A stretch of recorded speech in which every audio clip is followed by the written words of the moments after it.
Right, we'll continue with line 106.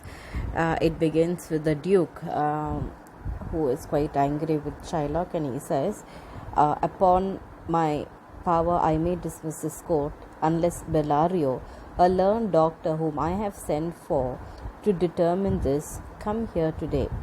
Duke says, I have the power to dismiss this court, unless Bellario, who is the doctor of law, is to come today. I have sent for him, and he will decide upon this case. And you have Celerio says, My lord here stays without a messenger with letters from the doctor new come from Padua. He says, Celerio says, there is a messenger standing outside with letters from Bellario, and he has just come from Padua. Duke immediately says, he calls for the messenger, and he says, he asks messenger to bring him the letter. And now Bassanio says, Good cheer, Antonio, what man courage yet? The Jew shall have my flesh, blood, bones and all. Although shall lose for me one drop of blood. Cheer up, Antonio, keep your courage, he says. The Jew will have my flesh, blood and bones before I let him take one drop of blood from you on my account. Now Bassanio cannot imagine a future without Antonio, and he says, I will not let anything happen to you.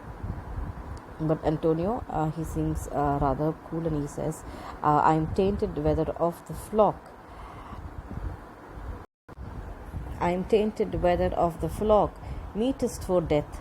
The weakest kind of fruit drops earliest to the ground, and so let me, you cannot better be employed, Bassanio, than to live still and write mine epitaph. Antonio, he says, I'm like a diseased sheep in a flock, one who should die, who ought to die. And he says, the weakest fruit drops earliest to the ground. And just like that, let me drop like that fruit which has grown weak. Or let me die like a sheep that has got some kind of a disease. The best thing, he says, you can do, Bassanio, is to stay alive. I do not want you to die for me. He says, it's better if you stay alive and write my epitaph. At this moment, you find Nerissa. She enters. She is disguised as a clerk, as a law clerk. And Duke addresses her and he asks, came you from Padua, from Bellario? Are you from Padua? He asks. From Bellario. And Nerissa replies, from both, my lord. Bellario greets your grace. And he gives Nerissa, because now she's disguised as a clerk, gives him a letter. And Nerissa says, yes, I am from both. And the letter is given to the letter. Shylock sharpens. Meanwhile, Shylock is seen to sharpen a knife on the bottom of his shoe. He's getting ready to extract his pound of flesh. Once again, Shylock sharpens a knife, and Bassanio asks Shylock as to why he is sharpening his knife so eagerly, because it's not a happy thing for anyone to cut out a pound of flesh from another human being. And Shylock, being Shylock, he says, it is to cut the forfeiture from that bankrupt there. He points at Antonio, he looks at Antonio, and he says, to get what is owed to me of that man who is bankrupt, standing over there. And immediately you find Gratiano saying, not on thy soul, but on thy soul, harsh Jew. Thou makest thy knife keen, but no metal can, no, not the hangman's axe, bear half the keenness of thy sharp envy. Can no prayers pierce thee?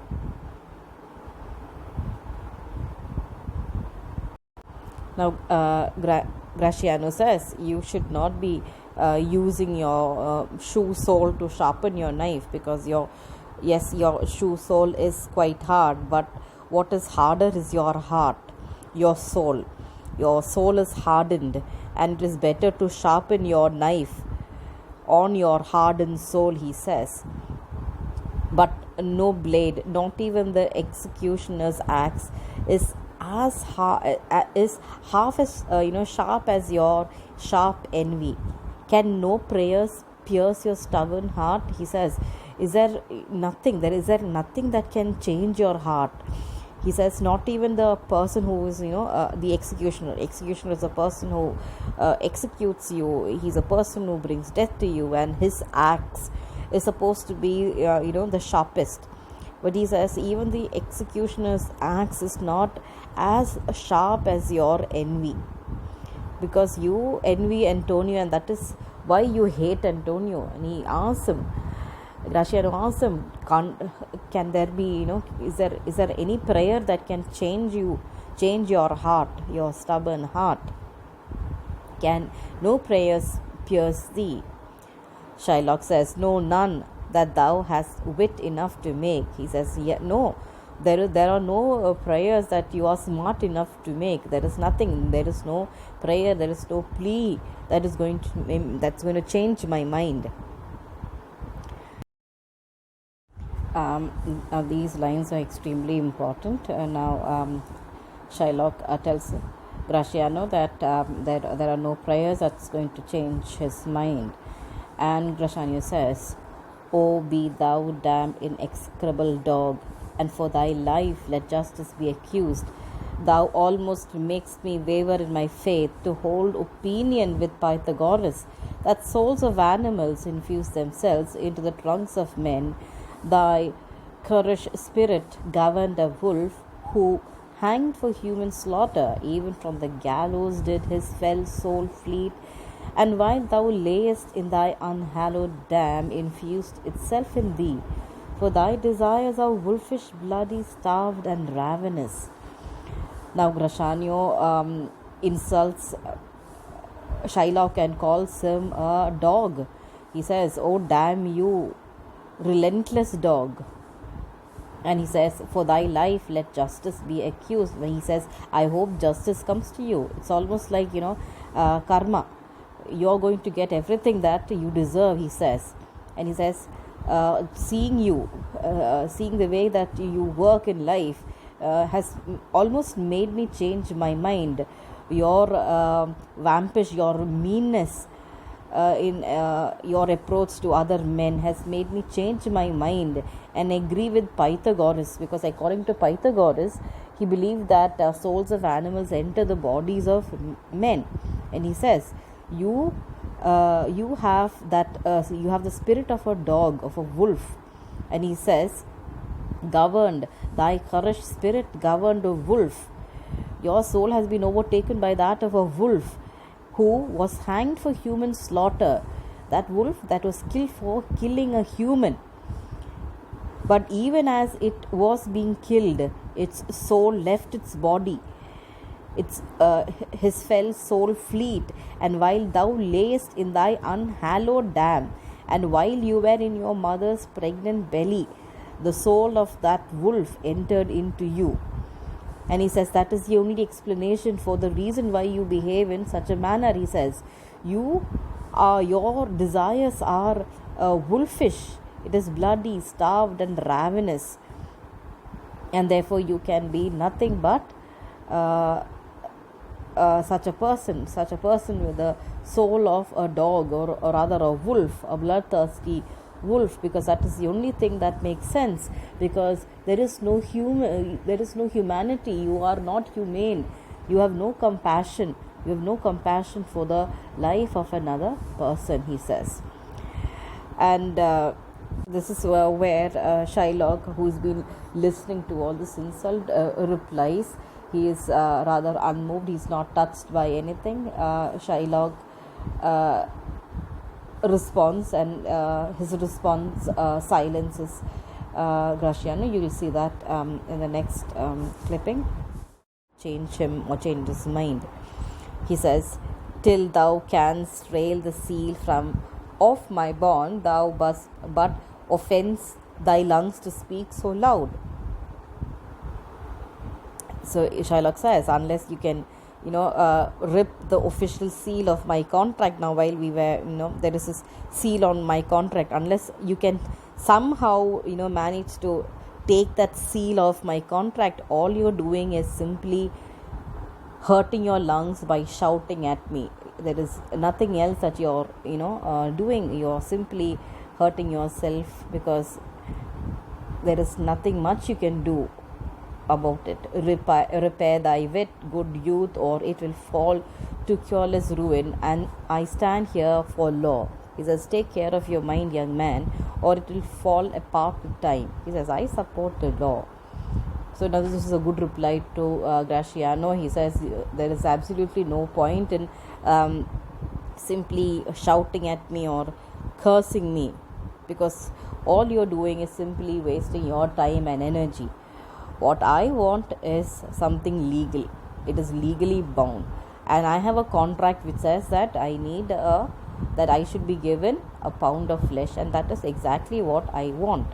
And unless, of course, you can take off that official seal from the contract, you're simply wasting your time by shouting at me. So now he silences Graciano, and now it is a duke. The duke reads the letter. He says, this letter from Bellario doth commend a young and learned doctor to our court. Where is he? Nerissa. He attended here hard by, to know your answer whether you will admit him. Now the Duke is quite pleased with the letter. He's been reading this for quite some time, and he says, this letter from Bellario, the Duke says, this letter from Bellario recommends a young and well-educated doctor of law. Now where is this man? He says. So Nerissa says, he is waiting nearby. He wants to know whether you will allow him into the court, whether you will admit him. The Duke, who has been worried all this while, he says, with all my heart, some 3 or 4 of you go give him courteous conduct to this place.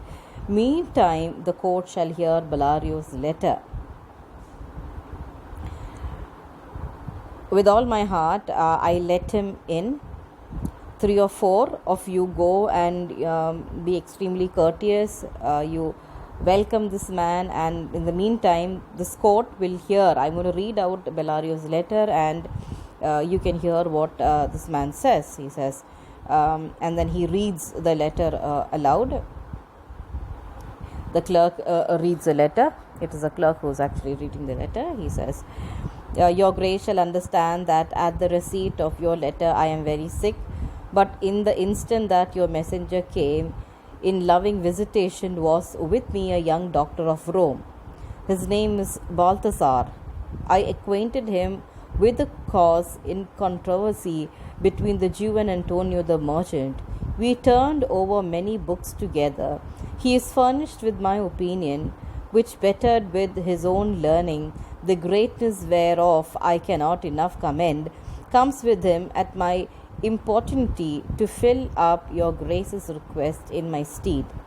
I beseech you, let his lack of years be no impediment to let him lack a reverend estimation, for I never knew so young a body with so old a head. I leave him to your gracious acceptance, whose trial shall better publish his commendation. So this is a rather long letter. It is a letter of recommendation.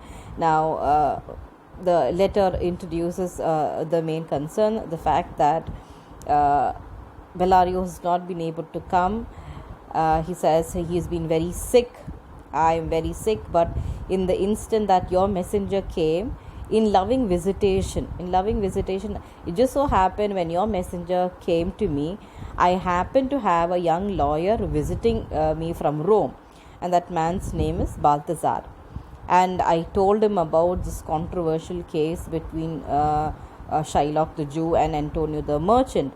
And together we consulted, we turned over many books together, meaning we consulted a lot of law books together. He knows my opinion on the matter, and which has been enriched by his own intelligence. So he's quite an intelligent young fellow, and then which I can't speak of highly enough. And he brings my opinion to you in my place, and he's there on my behalf. And he is going to represent me because he brings my opinion. And he says, I beg you, Let his lack of years, meaning he's a young man, since he's very young, don't let his age make you underestimate him, because I never knew so young a body, meaning I have never seen such a young man with so much wisdom, with so old a head, meaning he has a lot of wisdom. I leave him to your gracious acceptance. And he says, I hope you will welcome him graciously, whose trial shall better publish his commendation.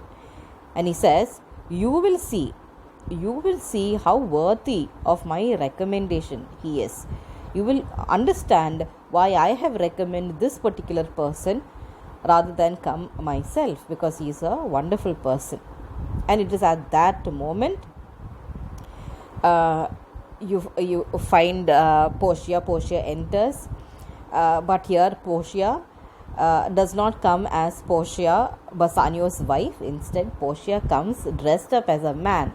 Portia comes dressed up as Balthazar, disguised as a doctor of law. Now, because she comes dressed up as Balthazar, no one is able to, nobody is able to, nobody understands who this person is.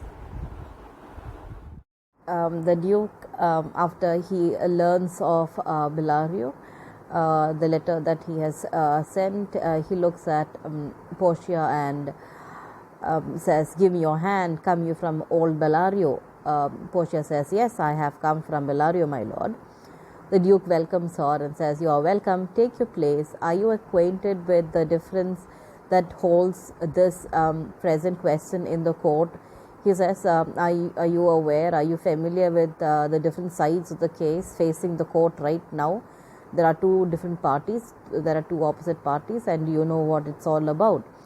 Portia says, I am informed thoroughly of the cause. Which is the merchant here and which the Jew? So she knows the case, and she says, I have been thoroughly informed about the case. Which one of these men is the merchant and which is the Jew? Duke immediately summons them. He says, Antonio and old Shylock both stand forth.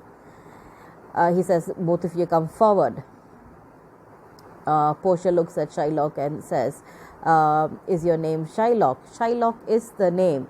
So he says, yes, I am Shylock. I am the person we will call Shylock. Portia says, of a strange nature is the suit you follow, yet in such a rule that the Venetian law cannot impugn you as you do proceed. You stand within his danger, do you not? And she looks at Antonio and says, you stand within his danger, do you not? So now Portia says, this is a very, you're pursuing a very strange case, and there is nothing under the Venetian law. The Venetian law says that whatever bond that you have signed, that is right. So we cannot stop you from proceeding. And then looks at Antonio and says, you stand within his danger, meaning you are at this man's mercy, are you not? So Antonio says, yes, he admits to it, and he says, yes. Do you confess the bond? So Portia asks Antonio, do you agree that you have signed this bond? And Antonio, being a very honest man, he says, yes, I do confess this bond. Then must the Jew be merciful? Then she looks at Shylock and says, then your only way out is if this Jew is merciful, he shows you some pity or mercy.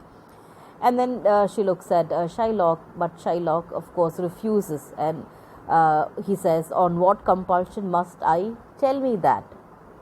He says, why should I show mercy? On what compulsion must I? He says. Now Portia says, the quality of mercy is not strained. Now she says, mercy is something that no one is forced, no one can make you practice, no one can train you to show mercy. It is something natural. Mercy is a quality that comes from within you. And she says, it falls gently, it falls easily, it droppeth as the gentle rain from heaven upon the place beneath.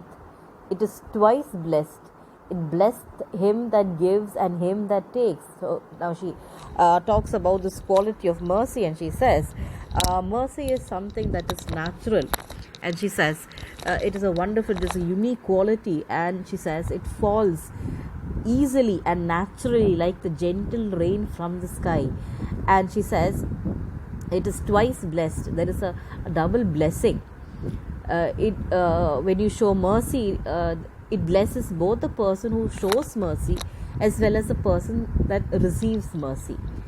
And she says, it is mightiest in the mightiest. She says, it is the most admirable quality in the most mightiest men. It looks, she says, it becomes a throned monarch better than his crown. It looks better on a king than his crown.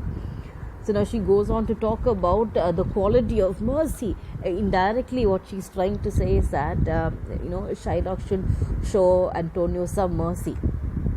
And she says, his scepter shows the force of temporal power, the attribute to awe and majesty, wherein doth sit the dread and fear of kings. Mercy is something that looks better on a king than his crown. Now a king's scepter, a king holds a scepter, and the scepter is a symbol of his power, earthly power. And this scepter, it makes people respect and fear him, but only respect and fear. But she says, mercy is above the power of scepter. Now, when the king holds a scepter, it tells people about that man's power. It does not tell people about his capacity to open out his heart, the capacity to show mercy and pity for his people. Now, so she says, mercy, the quality of mercy is above the power of scepter. And she says, it dwells not in the hands but in the hearts of the kings. Now, it is above the sceptered ways. It is enthroned in the hearts of kings. It is an attribute to God himself. It is an attribute of God himself. God himself is the most merciful. You refer to God as merciful, the most merciful, and earthly power resembles God's power. And therefore Jew, and then Portia talks to Shylock and says, therefore Jew, though justice be thy plea, consider this, that in the course of justice none of us should see salvation. And he says, and therefore Jew, although you are seeking justice, consider this. If God sought justice against all of us with no mercy, we would all go to hell, because nobody is perfect. And since you say you want justice, what if God also wants justice all the time? And what if God never showed any of us mercy? Then what would be our situation? All of us, he says, all of us would go to hell. And it says, we pray for mercy. We do pray for mercy. And that same prayer doth teach us all to render the deeds of mercy. It says, we pray to God for mercy, and that same prayer, because we expect mercy from God, shouldn't we show mercy to others as well? You expect something from God, and shouldn't that same quality be available for other human beings? And the same prayer should teach us to show mercy to others as well. And this is what he's saying. I have spoke thus much to mitigate the justice of thy plea, which if thou follow the strict court of Venice, must needs give sentence against the merchant there. Now he says, yes, now this is what I have to